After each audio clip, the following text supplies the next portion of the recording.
Il est possible de construire des parades réalistes pour améliorer la vie au travail.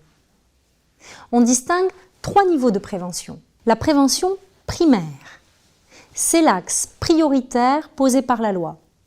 Il s'agit d'adapter la situation de travail aux individus. Par exemple, améliorer des systèmes de coordination autour de la prise en charge, modifier des postes de travail, recalibrer des charges, mettre en adéquation des temps de travail avec des besoins de prise en charge, réorganiser des unités ou des locaux. La prévention secondaire.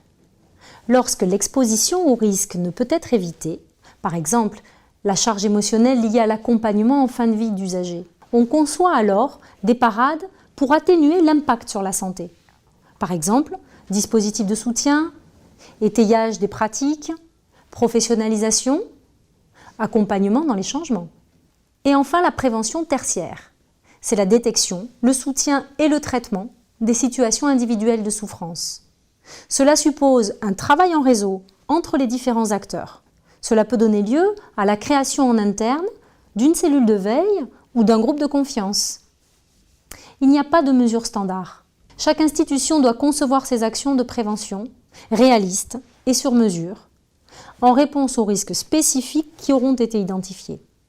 Et bien sûr, en tenant compte de ses marges de manœuvre et de ses ressources.